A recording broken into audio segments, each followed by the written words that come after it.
Bonjour à toutes et à tous et bienvenue à Français sur French, la chaîne YouTube pour apprendre et comprendre le français.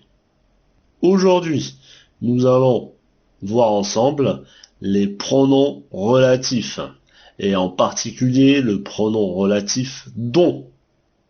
Pour rappel, quels sont les pronoms relatifs que vous connaissez? Alors, les pronoms relatifs, ce sont que qui remplace un complément d'objet direct, qui remplace un sujet, ou avec accent qui remplace un lieu ou un temps. Et enfin, dont qui remplace un complément introduit par la préposition de. Un petit rappel encore, nous allons voir ensemble un petit exemple où l'on peut utiliser le pronom que. Je vous donne la phrase numéro 1 et la phrase numéro 2. La phrase numéro 1, je mange du chocolat. Et la phrase numéro 2, le chocolat est bon. Alors, comment allons-nous faire pour relier les deux phrases? Alors, avant d'essayer de relier les deux phrases, faut voir quel est le mot qui apparaît deux fois dans ces deux phrases. Bien sûr, c'est le mot chocolat.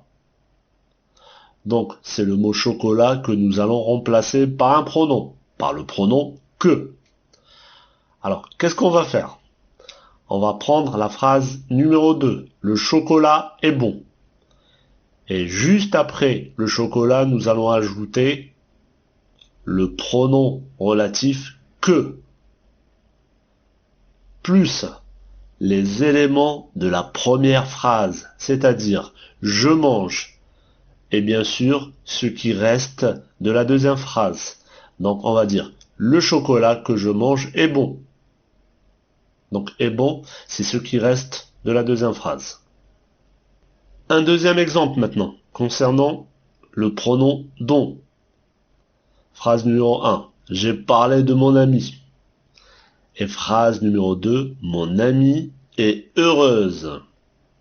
Alors dans la première phrase, on trouve une préposition, la préposition de, et juste avant, le verbe parler. Donc, cette préposition introduit un complément, c'est mon ami.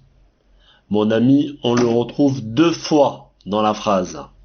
Enfin, deux fois dans la phrase numéro 1, puis dans la phrase numéro 2. Dans la phrase numéro 1, c'est un complément introduit par la préposition de. C'est un complément du verbe parler, qui est un verbe du premier groupe. Alors, comment allons-nous relier les deux phrases? J'ai parlé de mon amie est heureuse. Alors, on va prendre la phrase numéro 2. Mon amie est heureuse. Et juste après mon ami, nous allons ajouter le pronom dont. Donc, on dit mon ami dont, et on va ajouter les éléments de la première phrase, j'ai parlé, donc mon ami dont j'ai parlé, et bien sûr ce qui reste de la première phrase, de la deuxième phrase, excusez-moi, c'est-à-dire est heureuse. Donc mon ami dont j'ai parlé est heureuse. Donc, pour résumer le pronom relatif dont, il est utilisé avec tous les verbes qui construisent leur complément avec la préposition de. Mais aussi, il est utilisé avec les noms qui construisent leur complément avec la préposition de. Nous allons voir des exemples par rapport à ça un peu plus tard. Donc, quels sont les verbes qui construisent leur complément avec la préposition de? Évidemment, il y en a beaucoup. Je vous donne des exemples. Besoin de, parler de, se souvenir de, s'occuper de, rêver de, se souvenir de. Ah, se souvenir de, je l'ai dit deux fois. Bah, je vais pas l'effacer, je vais le laisser, au moins, vous allez vous souvenir. Etc. Bien sûr. Maintenant, nous allons voir des exemples sur le pronom relatif dont en tant que complément du verbe. Phrase numéro 1. J'ai rêvé de vacances. Phrase numéro 2. Les vacances, c'est pour bientôt. Alors, comment allons-nous faire pour relier les deux phrases? Alors, avant de relier les deux phrases, il faut bien analyser la situation. Donc, dans la première phrase, vacances, ça représente quoi? C'est un complément du verbe. C'est le complément du verbe rêver. Ok? Ok. Et la deuxième phrase, les vacances, c'est pour bientôt. Donc c'est cette deuxième phrase que nous allons prendre pour ajouter les éléments de la première phrase et utiliser le pronom dont. Nous allons prendre les vacances, c'est pour bientôt. Juste après les vacances, nous allons ajouter le pronom dont. Donc on va dire les vacances dont. Bien sûr, on ajoute les éléments de la première phrase. J'ai rêvé, donc faut lire les vacances dont j'ai rêvé, et bien sûr ce qui reste de la deuxième phrase, c'est-à-dire c'est pour bientôt. Donc les vacances dont j'ai rêvé, c'est pour bientôt. Et voilà. Voilà, donc c'est la meilleure méthode pour moi pour lier les deux phrases et comprendre le pronom relatif dont. Donc, un deuxième exemple pour mieux comprendre. Phrase numéro 1. Elle a besoin de nourriture. Phrase numéro 2. La nourriture est dans la cuisine. Avant de relier les deux phrases, il est où le complément du verbe? Dites-moi. C'est nourriture.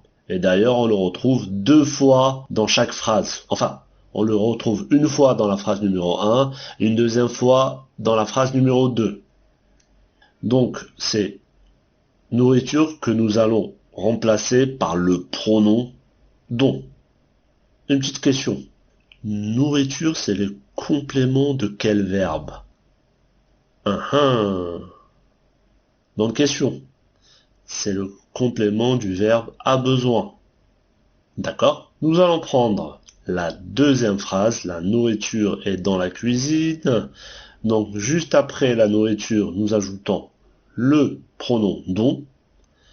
Et juste après, les éléments de la première phrase, c'est-à-dire elle a besoin.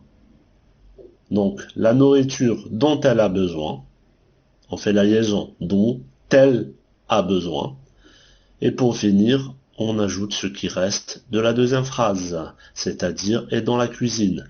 Donc on va lire la phrase, la nourriture dont elle a besoin est dans la cuisine. Est-ce que c'est clair? Maintenant, nous allons voir des exemples sur, toujours bien sûr, le pronom dont, mais quand il s'utilise avec les noms qui construisent leur complément avec la préposition de. Phrase numéro 1. Elle veut acheter une voiture. Phrase numéro 2. La couleur de la voiture est rouge. Alors d'abord, quels sont les mots qu'on revoit deux fois? C'est bien sûr voiture. Voiture dans la première phrase et voiture dans la deuxième phrase. Alors maintenant, la préposition de, elle est dans la première phrase ou la deuxième phrase? Elle est dans la deuxième phrase. La couleur de la voiture est rouge. Donc, juste après de, nous avons quoi? La voiture. Donc la voiture, c'est le complément du nom couleur.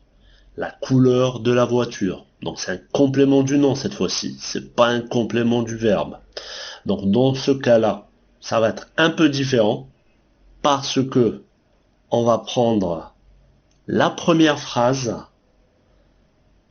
pour utiliser le pronom dont. C'est-à-dire, donc on prend la première phrase, elle veut acheter une voiture, et juste après le mot voiture, on ajoute le pronom dont, et ensuite ce qui reste de la deuxième phrase, c'est-à-dire la couleur est rouge.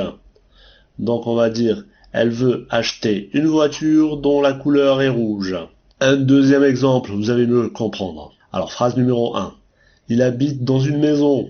Phrase numéro 2. Les fenêtres de la maison sont grandes. Quel est le mot qu'on revoit deux fois? C'est maison. La préposition de, on la retrouve dans quelle phrase? C'est la phrase numéro 2. Les fenêtres de la maison sont grandes. Donc, dans la phrase numéro 2, la maison, ça représente un complément du nom. Le complément du nom, le nom, c'est les fenêtres. Comment lier les deux phrases? On prend la première phrase, il habite dans une maison. Juste après, on ajoute le pronom dont et ce qui reste de la deuxième phrase, c'est-à-dire les fenêtres sont grandes. Donc, il habite dans une maison dont les fenêtres sont grandes. Est-ce que c'est clair? Récapitulatif. Pour résumer, dont peut remplacer un complément du verbe ou un complément du nom. Le complément du verbe ou le complément du nom est introduit toujours par la préposition de. Il faut bien retenir ça. Donc j'espère que le cours est clair. Si vous avez des questions, n'hésitez pas à les poser dans les commentaires. Le cours est fini, et merci. Ici Nidal de français So French. Merci de votre attention, et à la prochaine!